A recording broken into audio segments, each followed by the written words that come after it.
So, we'll start with the card on the bottom of the deck. And this card here is the Moon card. And the Moon card represents intuition. It represents going within, kind of reflection, meditation. It can indicate deception in some cases, and things that are hidden from you. The opposite of the Sun card. Sun card's about illumination and bringing things into knowledge. So be careful that you are spending time in reflection and meditation, but it may be the case that you are being deceived in some areas of your life. And we'll see a little bit where that's going with this card here. But generally speaking, the cards look very good. So we'll bring that back into bear. The moon can also be about symbols, rhythms, wheel of the year, also lunar cycles of 27 to 28 days. So sometimes when this card comes up on the bottom like that, it does indicate a cycle of approximately 27 days, even though our span that we mentioned at the beginning was more like 15, 16 days. Okay. Now, covering you is the home card, the 10 of Stones. 10 of Stones is the 10 of Earth in other decks. And it really is about the happy home life, the family, success in the brick and mortar world of home and house and business, job. You know, that sort of energy. It's a place where your family is happy, where they dance, they have enough to eat, they have clothes on their back, they have warmth in the cold, and they have it's cool when it's hot out, right? The shelter. We see the fruits in the trees here. We see the growth. We see all the positivity. We see the star that is guiding those who have hope in this adventure, right? We see healing. In here, we also see music and dancing and the spirit and the happiness of life. The walkway, the path that leads up to the door is winding, and that's to keep out evil spirits. There was a mythology in this pre-Celtic shamanic era that if the journey was winding, leading to the door, that the evil that would approach your front door would get lost in the curves and they would never be able to make it, but the righteous would be able to see their way through. It's also symbolic of the journey that we take in our lives, that sometimes the path really is winding in some way, that sometimes the most direct path to our goal is not a straight line, but rather it's a series of events that we have to navigate through to be able to prepare ourselves emotionally and spiritually for what we want to find waiting for us at our front door when we open it. So this is very positive, happy home life, success, beauty in your home, in your family life. Crossing you is the King of Cups energy. Cups is water. That's your Cancer, Scorpio, Pisces, potentially. Now, when reading about this card, they make the statement that these animals here are a specific type of caribou known as reindeer. And reindeer, both the male and the female, have full racks of antlers like that. So this can be a man and a woman, or male and female. It could be two males or two females, depending, on your sexual orientation or your current situation. But take it as it resonates. You see here, these are equal partners in that. The King of Cups is that loving, benevolent person towards you. This is your mate. Again, the king doesn't have to be specifically masculine energy, but most definitely we see this is a home here. There is smoke from the hearth fire that's coming out of that. It's a very good balancing energy. This tells me that in your home, the adults are partners, and they're in charge of the home life, which of course creates for a safe environment for the children in that home. And this is just super positive energy for you. Finding a mate, a soulmate, and having that life partner in your home. Again, happy home life for many of you. And you deserve it. I'm very glad for you, Taurus, in that. It's our burdens are so much lighter when we have somebody to help us. We like to think that if we are going to have stress in life, it's not in our home, but it's outside of our home, and that the people in our home are helping us, to get a sense of that. And it does look like for many of you, you have a co-mate, I'm mixing my words up. You know what I'm saying, like a partner, a life partner. Crowning you is the Nine of Stones. That's tradition. Excuse me. This has to do with happy earth pursuit. This is about abundance in your earth life. Again, this ties right back here with this 10 of Stones, where you have the happiness in your life. 9 of Stones is often the single person who does it for themselves, like a business, partnership. I just said do it yourself, and then I said partnership, but you get what I mean. Like you're starting your own business, or you're making your own way in a new company or something like that. It also looks like teachers, right? For some of you, you may be wanting to take a class that will help you in your business endeavor or help you further your business opportunity. It may be about going to school. Some of you, it may be you want to get more involved in traditional practices. For some, it could be you want to go on a shamanic journey of a sort. It could be that you want to participate in a ritual like a sweat lodge ceremony, or maybe you want to do something akin to that. For some of you, it may be that as you're trying to make decisions in your life and you're trying to make changes, that you're falling back on a traditional mindset or something that worked for you in the past, and seeking your way through that by looking at what has worked in the past, what your traditions have been in that. I'm looking at this moon too, and I'm thinking that this may be maybe in a month's time or so that you're looking to do this class or this coursework or this ceremony, whatever that is for you. Or this could just be that you want to sit back with some friends and have a barbecue or a bonfire and celebrate the breaking of a lot of the super hot weather that we may have been having, depending where you live, and celebrate some of the improvements to our weather, or cooling down as we are getting towards the end of our summer and into the fall and the weather that may bring. Now, beneath you is justice. So whatever it is that you've been thinking about doing, you're making the right move here. Now, this card in a meditation can have to do with divine justice, right? Spiritual justice, right? Setting aside the ego and doing what's best for everyone. And we really do see that in these other cards here. People don't have happy home lives when they're completely unjust, unfair, dictatorial rulers in their own home. I do like to think I'm a benevolent dictator in my own house. However, this justice card has to do with right thinking, right mindedness, whatever that is, that decision that you're making.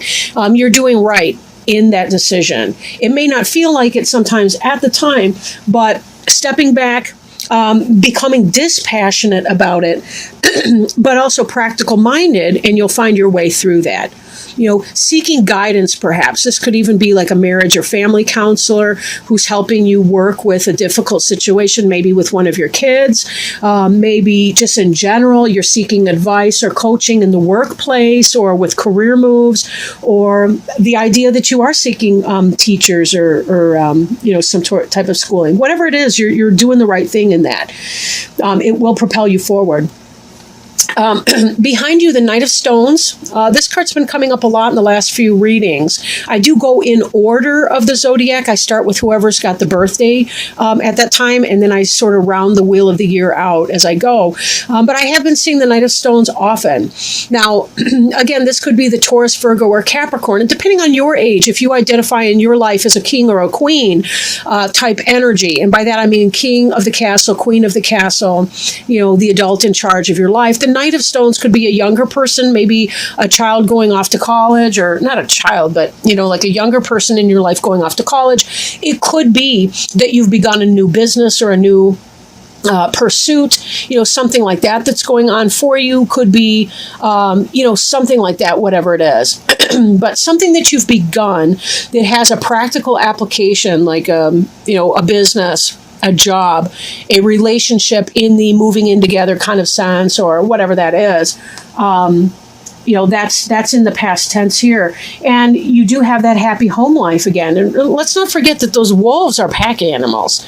And although sometimes we do have that lone wolf energy, maybe for some of you, you've been the lone wolf, and now you're coming into your soulmate attractive energy, where you are finding a balance in a partnership with somebody who is your mate, and that's helping to bring stability and positivity into your home life. So take it as it resonates for you.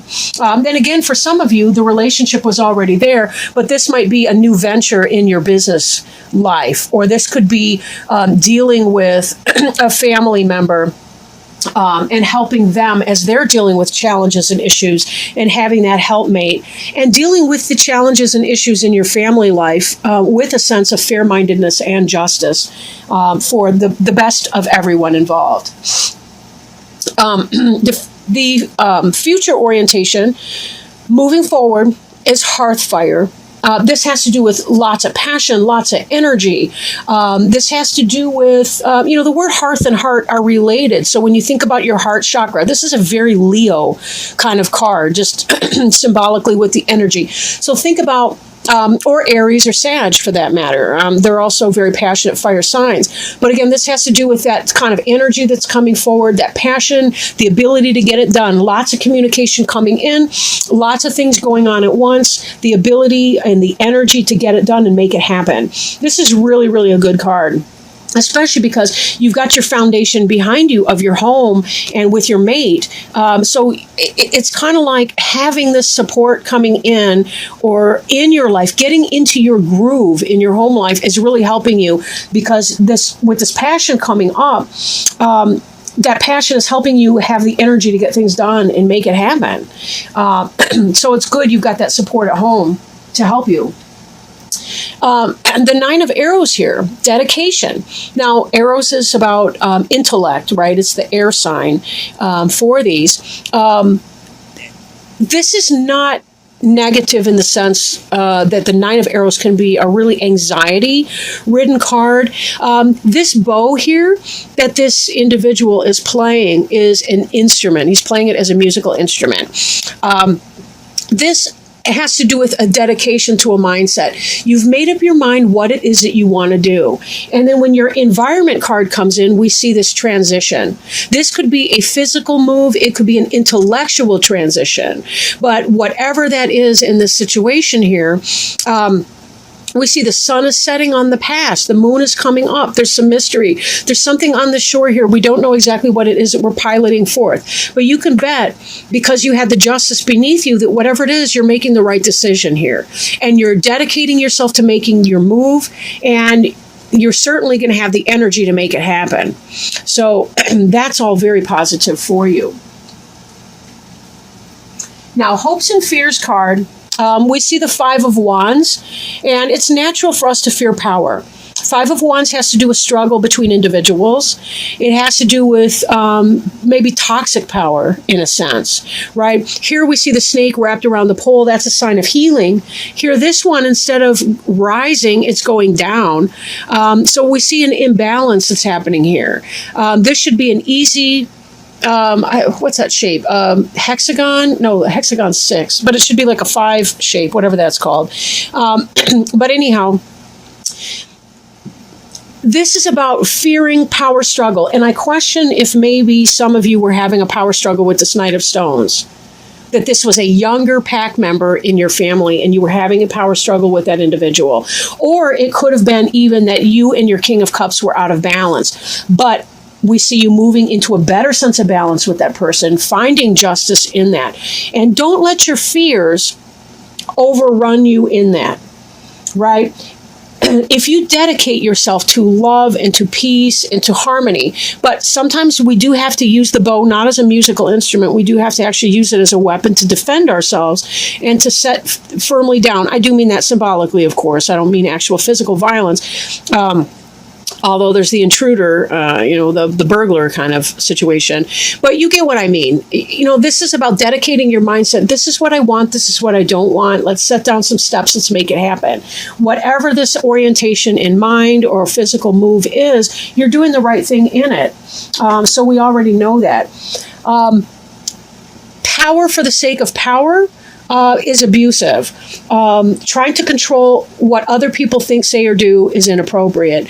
We do to an extent to our minor children. We do have to control what they do to an extent. We can't control how they process their information or what they think about it ultimately. Sometimes we do have to set a boundary and stick with it.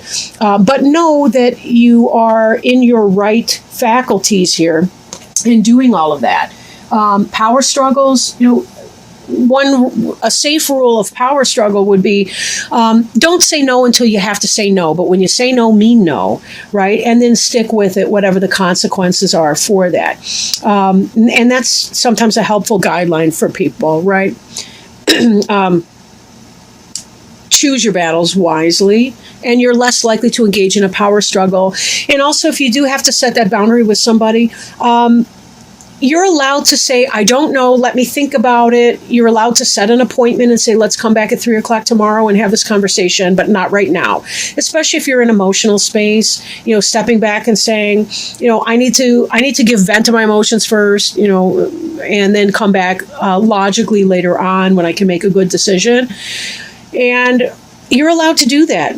We tend to get involved in power struggles when our ego is involved or when our emotions are in high drive. And then we become interested in winning and not actually solving problems and making solutions that everyone can live by. So this power, given the rest of the reading, I'm thinking this has more to do with a mental psych out that you might be playing on yourself. Don't worry about it. I really do think that you're going to be okay here. This does not look like a fair or unjust reading. It actually does look like you're doing the right thing. But you may need to step back from the situation, give yourself some space to breathe so that you understand that what you are doing, what ground rules you're setting really do make sense and that there's a reason behind them. It's, if we really want to set solid rules, think, health and safety issues. And with that as a guide, and again, dispassionately setting boundaries and rules after you've had space to process your emotions, because you're going to feel them, you're more likely to come to solutions and not second guess yourself in that. Now, your final outcome card is balance. So this is the balance, just like we were talking about here. This is the balance between logic and emotion. It's the balance between your passions and your cool, calm collectedness. It's the balance between your lunar energies over here and your solar energies over here, right? It's about the egg of potential and what you can bring forth into that world. It's about cycles. It's about rhythms, right? It's about trusting your intuitions and knowing that things are making sense for you. And we also see this balance again here with our King of Cups card, and the balance between these two reindeer and what they bring into it. We see the balance in justice. In other cards and other decks, the justice card has to do with the balancing of scales. And again, we see these elements of two that are coming into balance. So trust your wiser mind, trust your higher instincts and your higher purpose, your higher good, all those things that you're striving for on a day-to-day basis. And know, Taurus, you've really been doing a super job here. Whatever it is that you've been dealing with, you're doing a wonderful job in keeping things in check and alignment and really creating for that happy home life for you and your family and the rest. Now, we will put these cards to the side and pull an angel tarot card to see if there's any guidance or wisdom that the angels might be offering for you at this time. So, angels, please. Oh, there's one. Excellent. 3 of fire. And fire, I was going to say fire is our fire sign. That might be slightly redundant, right? I will read from the book for you. 3 of fire. Congratulations. This is your golden time of celebration and success. However, it's not the moment to rest yet. You need to keep going with the next project. So step back and review all that you've done and then create a blueprint for the future. You know what that makes me think of here? For one, this energy that's coming up, there's a reason for the energy that's coming up, but also reviewing what worked in the past. This is our tradition card that we talked about a little bit earlier, right? Reviewing what worked in the past, right? So step back and review all that you've done and then create a blueprint for the future. You need to look at things with an eye to the long term. You probably feel good about how far you've come, but no resting on your laurels. It's important to keep the fire of enthusiasm burning for the heights you might still attain. Ooh. You're getting a power surge coming in here. Patience may be required while you await results from your previous decisions. Use this time to explore the possibilities for how to promote your business or talents. Additional meanings of this card include managing people, a thriving business, self-satisfaction, seeking wise counsel, taking an important job, and business travel. Wow. So it seems that this jumper card here was quite on the money for what's going on for you in regards to your spread here, Taurus. So I really hope that this was helpful for you in trying to maybe getting some affirmation for the hard work that you've put in and the good success that you've been seeing, but also to keep that fire lit. Know that, if you're kind of in downtime right now, there's going to be greater energy to come. So be ready, because the angels are telling you there's a lot of really, really good stuff coming into your near future. You may be able to go further than you ever thought was possible in your own life. I am so excited for you.